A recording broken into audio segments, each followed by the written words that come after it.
Hello my YouTube family, I welcome you all to your very own channel Next Gen Teachers।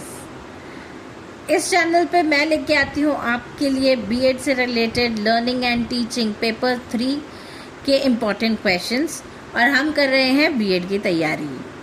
तो आज का जो topic है team teaching, ये हम पहले भी कर चुके हैं, लेकिन इस क्वेश्चन के अंदर ये और ज़्यादा एलैबोरेटेड तरीके से बताया गया है, तो इसको हम 16 मार्क्स के लिए प्रिपेयर करने लगे हैं। What do you mean by team teaching? Describe the types and procedure of team teaching। अब टीम टीचिंग क्या होती है? टीम टीचिंग होती है एक इंस्ट्रक्शनल मेथड जिसके अंदर 2 और 2 से ज़्यादा टीचर्स कोलैबोरेटिवली प्लान करती हैं, पढ़ाती हैं और इवैल्यूएट करती हैं अ ग्रुप ऑफ स्टूडेंट्स को। It involves sharing responsibilities based on each teacher's expertise to improve the effectiveness of teaching learning process।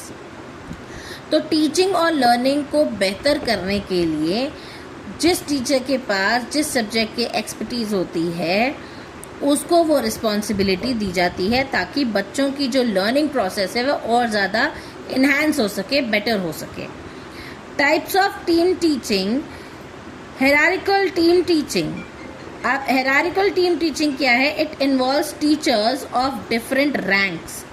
इसमें सीनियर टीचर्स और जूनियर टीचर्स दोनों पढ़ाती हैं। सीनियर टीचर्स प्लान करती हैं और सुपरवाइज करती हैं जूनियर टीचर्स को, और जूनियर टीचर्स जो है वो असिस्ट करती हैं इन टीचिंग सीनियर टीचर्स को। नेक्स्ट है हमारा cooperative team teaching. All teachers work together equally in planning, teaching and evaluation। तो सेकेंड जो हमारा टीचिंग टाइप है वो है कोऑपरेटिव टीचिंग। इसके अंदर टीचर्स जो हैं एक दूसरे के साथ में इक्वली कोऑपरेट करके जो है प्लानिंग करती हैं, टीचिंग करती हैं और इवैल्यूएशन करती हैं। It emphasises on cooperation and shared responsibilities. तो दोनों टीचर्स के अंदर या फिर जो बहुत सारी टीचर्स हैं उनके सभी के अंदर कोऑपरेशन बहुत ज़रूरी होता है और रिस्पॉन्सिबिलिटीज़ जो है सारी शेयर हो जाती हैं इक्वली। Parallel team teaching. अब ये थर्ड तरीका है टीम टीचिंग का, जिसे हम कहते हैं parallel team teaching. Parallel team teaching का मतलब है The class is divided into groups and each teacher teaches the same content simultaneously to different groups। अब इसके अंदर क्या होता है, क्लासेस जो हैं वो 2 अलग अलग ग्रुप्स के अंदर बांट दी जाती हैं और टीचर्स जो हैं सेम कंटेंट पढ़ाती हैं अलग अलग ग्रुप्स को साइमल्टेनियसली। नेक्स्ट है rotational team teaching. Now teachers take turns teaching different topics or units according to their specialization। तो टीचर्स जो हैं वो टर्न बाय टर्न पढ़ाती हैं बच्चों को अलग अलग टॉपिक्स और अलग अलग यूनिट्स जिसके अंदर उनकी स्पेशलाइजेशन होती है, जिसके अंदर उनकी एक्सपर्टीज होती हैं। Now specialized team teaching. Specialized team teaching के अंदर क्या होता है, each teacher handles a specific part of the content based on their subject expertise। इसके अंदर हर एक टीचर जो है वो अपने कंटेंट के हिसाब से कंटेंट के अंदर स्पेसिफिक पार्ट को पढ़ाती हैं जिसके अंदर उन्होंने महारत हासिल की होती है, जिस सब्जेक्ट में उनकी एक्सपर्टीज होती है। Now procedure of team teaching. इसका प्रोसीजर क्या होता है, जैसे कि मैंने आपको पहले बताया था, सबसे पहला प्रोसीजर होता है प्लानिंग। तो teachers jointly decide objectives, contents and teaching methods and resources कि पढ़ाने के लिए कौन से ऑब्जेक्टिव्स चाहिए, कौन सा कंटेंट पढ़ाएंगी, टीचिंग मेथड कौन सा यूज़ करेंगी और कौन से रिसोर्सेज यूज़ करेंगी। ये टीचर्स सबसे पहले प्लान करती हैं। उसके बाद में टीचर्स जो है अपनी अपनी रिस्पॉन्सिबिलिटीज़ को डिवाइड कर लेती हैं among the team members. Second stage है हमारी ऑर्गेनाइजेशन। अब प्लानिंग हो गई हर चीज़ की, अब उसको ऑर्गेनाइज करने का टाइम आया है।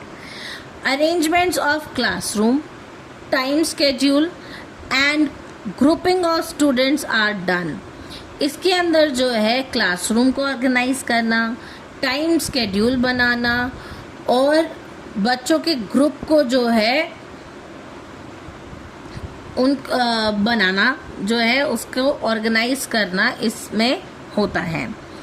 Teaching roles are assigned based on expertise, और टीचर्स को जो है उनके रोल्स के अकॉर्डिंगली जो है काम दे दिया जाता है, उनके एक्सपर्टीज के अकॉर्डिंगली।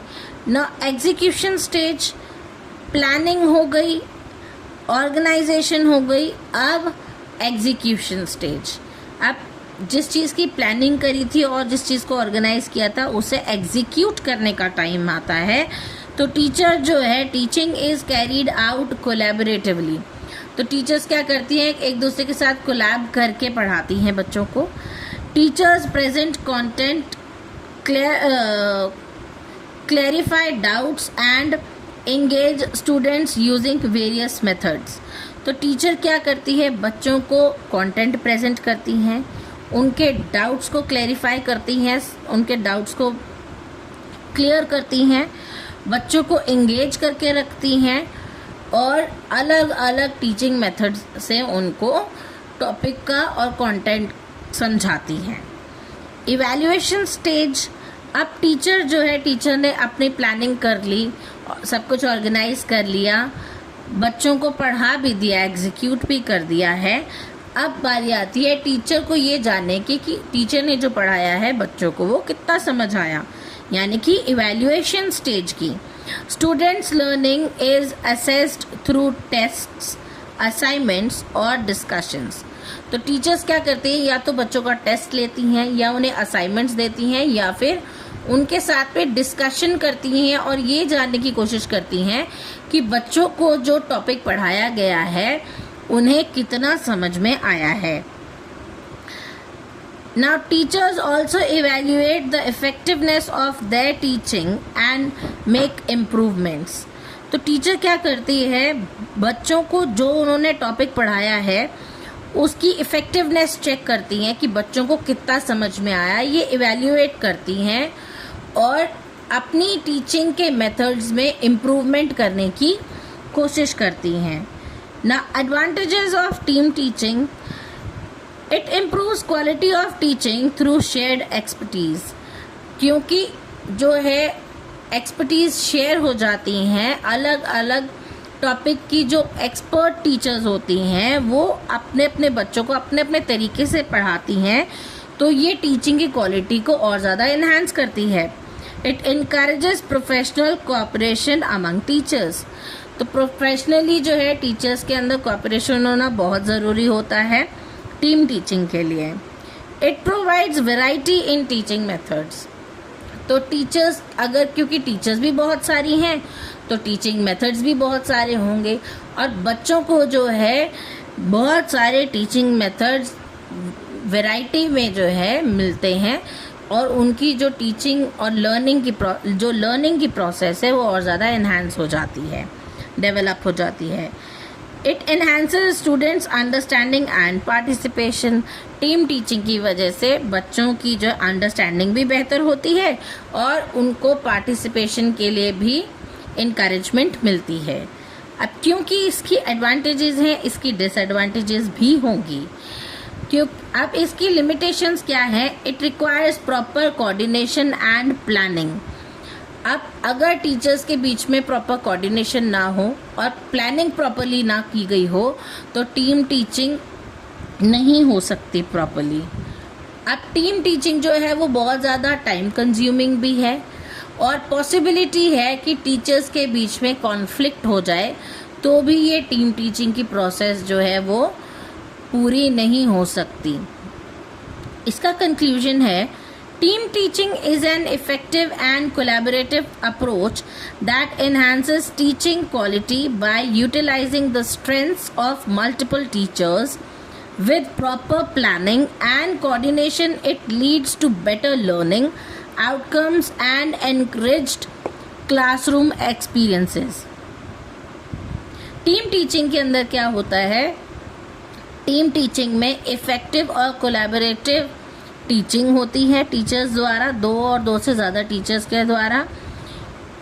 लर्निंग की जो क्वालिटी है वो और ज़्यादा अच्छी होती है क्योंकि बच्चों को वैरायटी मिलती है अलग अलग मेथड से पढ़ने की। टीचर्स के बीच में कोऑर्डिनेशन अच्छी होती है और बेटर लर्निंग आउटकम्स निकलते हैं और बच्चों का क्लासरूम एक्सपीरियंस और ज़्यादा बेटर हो जाता है। तो ये था आज का टॉपिक। आई होप आपको समझ आया होगा। अगर आपको मेरी वीडियोस अच्छी लगती हैं तो please do like, share, comment and don't forget to subscribe my channel. तब तक के लिए थैंक यू।